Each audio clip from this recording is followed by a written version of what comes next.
Welcome everyone. आजचा vlog माझ्यासाठी खूप खास आहे, कारण हा फक्त एक वेडिंग व्लॉग नाही आहे. हा माझ्या ताईच्या आयुष्यातील सर्वात सुंदर गोष्ट आहे. रिच्युअल्स, थोडेसे टीयर्स आणि खूप सारं प्रेमने भरलेला हा व्लॉग आहे. चला तर मग सुरुवात करूया. लग्नाची सुरुवात आमच्यात मांडव रवण्यापासून होते, जिथे सगळी अडथळे दूर व्हावी आणि हा सोहळा कोणत्याही अडचणीशिवाय पार पडावा याच्यासाठी प्रार्थना केली जाते. ही रिच्युअल्स माझ्या पप्पांनी केली.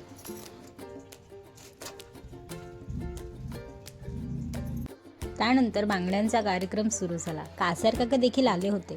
ताईने आधी बांगड्यांची पूजा केली आणि मग तो सुंदर हिरवा चुडा हातात घेतला. त्या क्षणी तिच्या डोळ्यात आनंद, स्वप्न आणि थोडी हुरहुर स्पष्ट दिसत होती. Because green Chuda is not just a jewellery, it's a symbol of new beginning. तो चुड्यात घातल्यानंतर ताईचा चेहरा अजूनच उजळत होता आणि सगळ्यांना जाणवलं की ही फक्त एक रिच्युअल नाही, तर तिच्या नवीन आयुष्याची सुरुवात आहे. आणि मग सुरू झाला हळदी दळायचा कार्यक्रम. आमच्यामध्ये हळद दळण्याचा कार्यक्रम हा जात्यावर केला जातो. 5 सुवासीन बायका हा कार्यक्रम पार पाडतात. त्या क्षणी जेव्हा मी माझ्या हाताने ताईच्या अंगाला हळद लावत होती, तेव्हा मन भरून आलं. लहानापासून हातात हात घालून चाललेल्या या नात्यात आज वेगळीच अर्थ मिळत होता. आणि तिच्या शेजारी आमची लहान बहीण करवली म्हणून बसली होती, डोळ्यात निरागसपणा आणि मनात अभिमान घेऊन. गाणी सुरू होताच सगळ्यांचे पाय आपोआप थिरकायला लागले, कारण हळदी without dance is simply incomplete.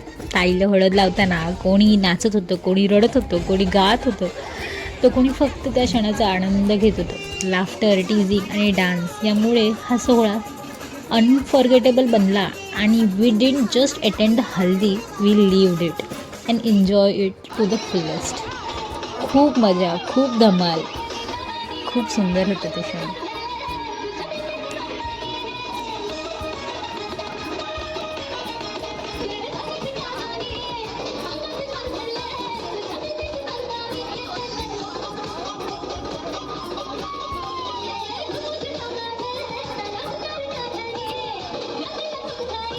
दुसऱ्या दिवशी आम्ही लग्नासाठी अहमदाबादकडे निघालो. मुंबई सेंट्रलवरून दुपारी 1:35ची डबल डेकर ट्रेन होती.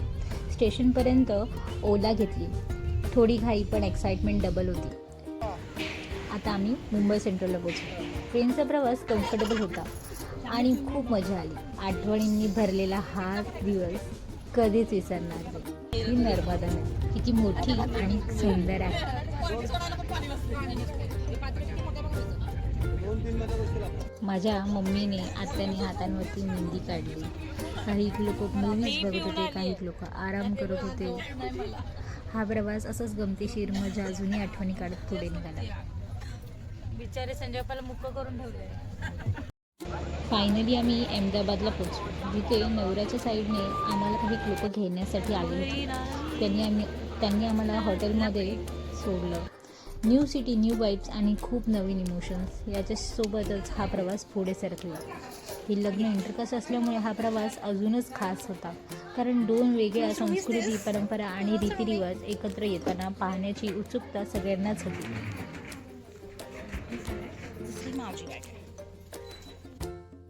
तिसरा दिवस परंपरा, भावना आणि एकत्र येण्याचा होता. ही माझी वहिनी आणि माझं बाळ यांचं बॉन्ड एक अलगच लेवलचं आहे. आता आम्ही चाललोय मुलाच्या घरी.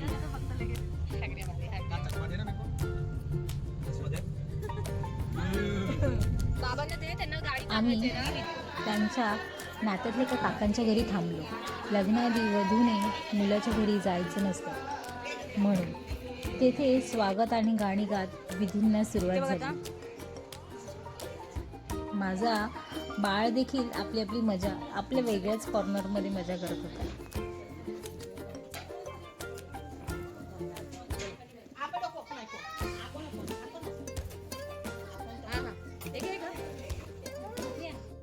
त्यानंतर आम्ही नवऱ्याच्या घरी गेलो. तेथे सर्वांनी आपापली ओळख करून दिली, त्यांचं नातं सांगितलं आणि हे सगळे आता ताईसाठी गिफ्ट प्रिपेअर करत आहेत. ताईसाठी भेटवस्तू देण्यात आल्या आणि त्या स्वीकारण्याचा मान आम्हाला मिळाला. त्यांची पूजा करून ते सगळं आम्ही आमच्या पदरात घेतलं. हा रिच्युअल खूपच छान होता.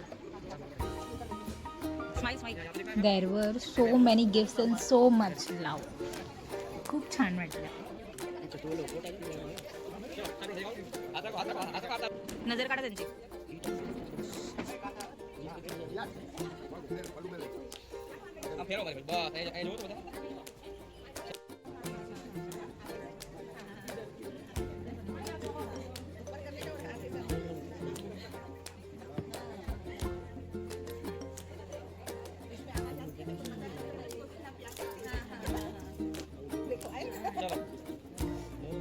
मी आता फोटो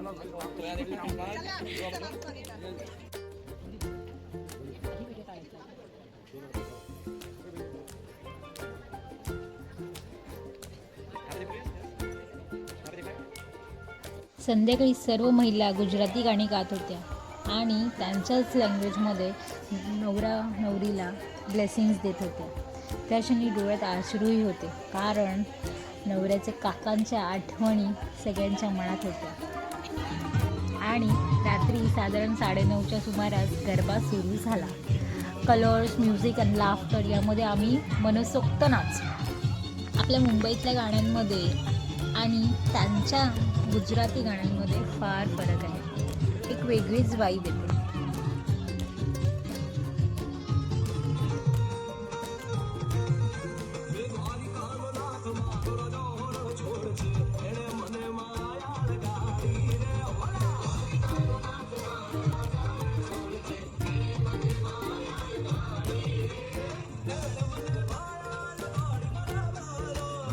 चौथ्या दिवशी सकाळी 6:30 वाजता मांडव मुहूर्ताने दिवसाची सुरुवात झाली.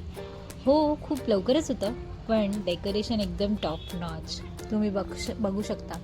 हे लग्न इतकं ग्रँड केलं होतं त्यांनी. हे त्यांचे नातेवाईकांचे, त्यांच्यासोबतचे सगळ्यांचे फोटो नवऱ्यासोबत इथे फ्रेम केले होते.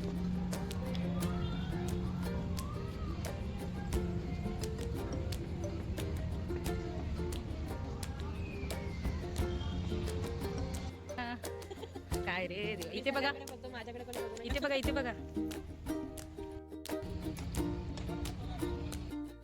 गोपाल छोटी छोटी गैया छोटी. आता सगळ्यात अवेटेड मुवमेंट, द वेडिंग, ज्याच्यासाठी माझ्याकडे खरंच शब्द नाही. माझी ताई अगदी भावलीसारखी दिसत होती. Our eyes were filled with tears and heart were full of emotions. कारण शेवटी तो दिवस आला होता जेव्हा माझी ताई आमच्यापासून दूर जाऊन तिच्या आयुष्यात नवीन चॅप्टरची सुरुवात करते. सगळी विधी खूप ग्रँड आणि खूप सुंदर पद्धतीने पार पडली. त्याच्यामध्ये वरातीत देखील गरबाच चालू होता. खूप सुंदर. आणि here is the grooms grand entry. Wow, what a movement.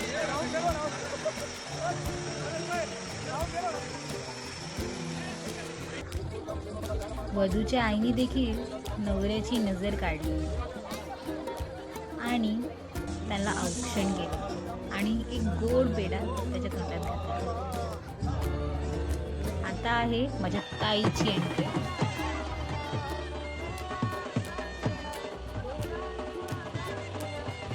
सगळे विधी अतिशय सुंदर आणि शिस्तबद्ध पद्धतीने पार पडले. हे लग्न खास होतं कारण सगळे रिच्युअल्स घाटी संस्कृतीप्रमाणे तसेच गुजराती परंपरेनुसार करण्यात आले. 2 वेगवेगळ्या संस्कृती, 2 रीतिरिवाज आणि एकच भावना, प्रेम, आदर आणि एकमेकांना स्वीकारण्याची. त्या प्रत्येक विधीतून हेच दिसून येत होतं की नातं रक्ताचं असो व संस्कृतीचं, ते मनाने जोडलेलं असेल की सगळं आपोआप सुंदर होतं.